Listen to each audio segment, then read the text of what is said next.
The Jewish Channel's Week in Review. A Jewish divorce battle makes its way to Congress, preparing for Purim by helping those in need, exploring comics from Jewish women, and more of the Jewish news that's changing your world right now in this episode of the Week in Review. Hello, and welcome to the Jewish Channel's Week in Review. I'm Stephen I. Weiss.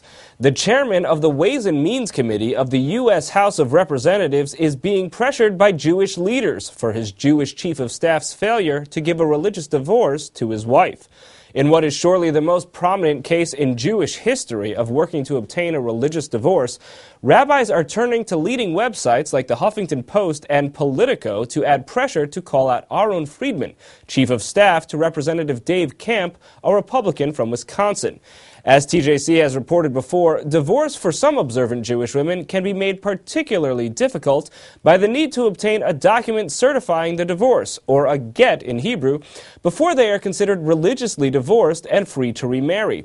An unwilling husband can keep a woman locked into the marriage for decades. Such women are called agunot in Hebrew, meaning chained women. In the case of Friedman, his wife, Tamar Epstein, has been seeking a religious divorce for years, and the two are engaged in what's been characterized as a bitter custody battle over their daughter. Multiple rabbinic courts have either issued orders to Friedman to provide a get or declared him in contempt. With those motivators not having worked to make Friedman give a get, rabbis are turning up the heat in the most public way they ever have, something this divorce battle makes possible because of the husband's connection to a prominent politician. An online petition urging the congressman to step in has gathered thousands of signatures. Rabbi Shmuel Hertzfeld of Washington, D.C. has been particularly vocal, writing missives for the Washington Post about why Camp should intervene.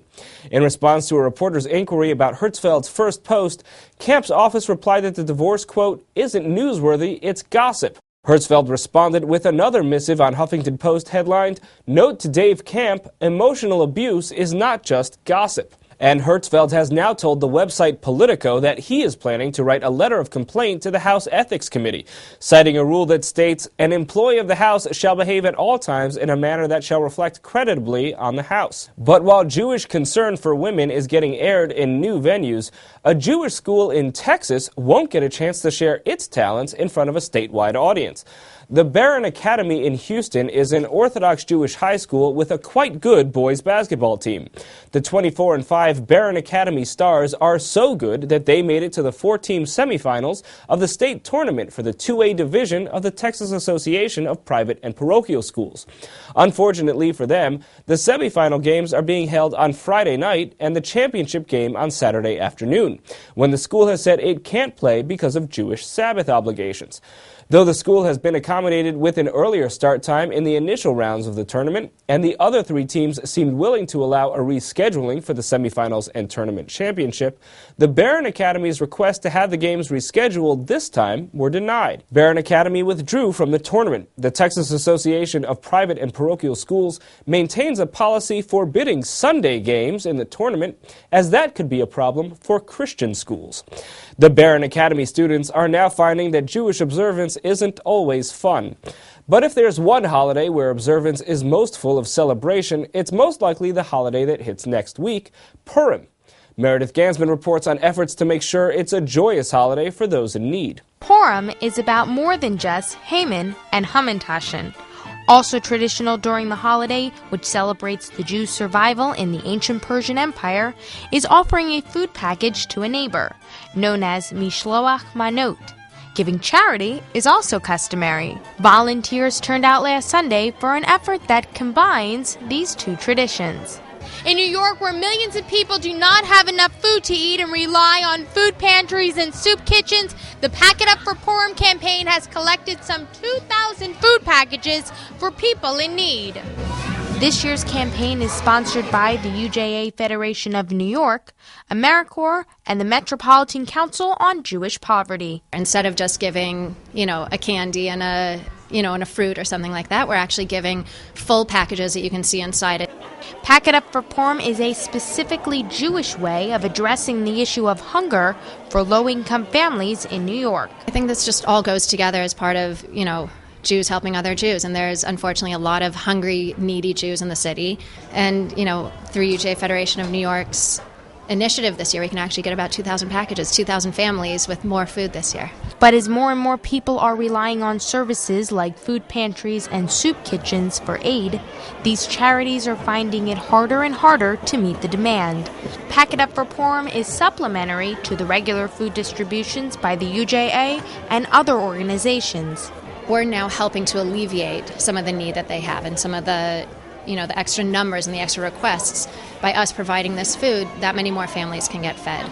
The campaign also promotes healthy eating and nutrition for needy families. We have cereal, we have rice, pasta, beans, vegetables, juice, 100% fruit juice. So all good foods, good solid food. And recipe cards for them to be able to make recipes with the ingredients we're giving them.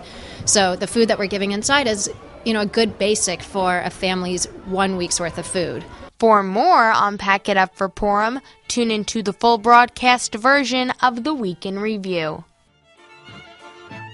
Thank you, Meredith. Helping others isn't only about providing funds. Sometimes it's about providing life-saving donations of a different sort. Christian Needon reports. Any one of these young Jewish professionals could save a life in the near future by getting a simple cheek swab.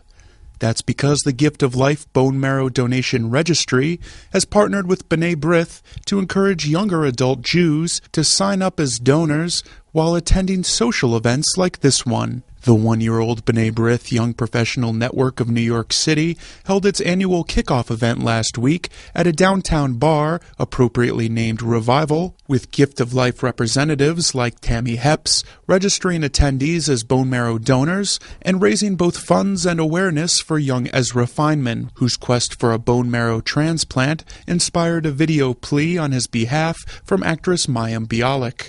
Ezra has a primary immune deficiency. A transplant could save his life, if a donor is found. Hepps said B'nai B'rith's involvement could save Ezra's life and the lives of others in need. Any one of these people here, all of them are somebody's miracle match. So, working with an organization like this that's able to draw a crowd of people who are young and idealistic and enthusiastic and healthy, these are exactly the kind of people that are great for us to have in the registry. You're in the registry until you're 60, so, there are lots of years ahead of them. So, everyone who's here tonight who's going to join the registry, they're here to do good for B'nai B'rith, and they're here to potentially do a mitzvah for someone out there in the world. And Jewish young professional Eric Sumberg said this won't be the only B'nai B'rith event aimed at bone marrow donations from younger Jews. There's going to be 3 events like this across the country, and we thought this was a great way to incorporate, something that people want to go to, which is to have a nice time at a bar for a happy hour with, the ability to do a little mitzvah action. To see more from this event and to hear more about Ezra Feynman's quest for a bone marrow donor, please tune into the full broadcast edition of the Week in Review. Thank you, Christian. Finally, Rebecca Honig-Friedman reports on comics from Jewish women. Comic books aren't just for kids. Featuring autobiographical work, often with very adult subject matter, the touring exhibition Graphic Details, Confessional Comics by Jewish Women asks viewers to think of comics in a different way. Where comics are normally read as a book, here we're saying look at them as art forms, see how beautifully they're drawn, see how beautifully they've been designed, and you can even visually experience the build-up the artist has done on the page, the whiteout, the mistakes, the blue lines. Now on view at the Yeshiva University Museum in New York, the exhibit stemmed from an article that appeared in The Forward, a media sponsor of the exhibit, in 2008, that was written by journalist and co-curator Michael Kaminer. A comic enthusiast, Kaminer was at a comic convention when he spotted a trend. I noticed that there were a lot of artists there who were young women, and a lot of the young women had Jewish-sounding last names, and then when I looked at their work, it was mostly confessional and autobiographical. So I thought 3 is a trend, and I ended up doing a story on it. Exhibit co-curator Sarah Lightman, a Brit whose own visual diary is featured in the exhibit, read the article. I thought, my goodness, there are all these American Jewish women, and we should just make an exhibition out of it. And we did. The exhibit made stops in San Francisco and Toronto before coming to New York, where Lightman recently convened the first ever Graphic Details Symposium, an academic conference about Jewish women in comics. Several of the artists from the exhibit were on hand to discuss their work, including genre pioneer Diane Newman, who will also be at the YU Museum on March 5th for the launch of her new book, Glitz to Go. Newman has been making confessional comics since the 1970s, when, as Kaminer explained, women were often excluded by men from the underground comics scene. I mean, literally, they were shut out of publishing by some of the guys who were running the show, and if women did appear in underground comics back then, it was mostly as sex objects. So at the time, these confessional comics were very much a political act. For more from the artists of Graphic Details Confessional Comics by Jewish Women, watch the full broadcast version of the Week in Review. Thank you, Rebecca. That's all for this week from all of us here at the Jewish Channel. Be well. The Jewish Channel is available on cable. Time Warner Cable Channel 528, IO Optimum Channel 291, RCN Channel 268, Bright House Channel 330, Verizon Fios Channel 900, Cox Channel 1, Frontier Communications, and now on Comcast Cable in the on-demand menu under Premium Channels. For more information, visit tjctv.com.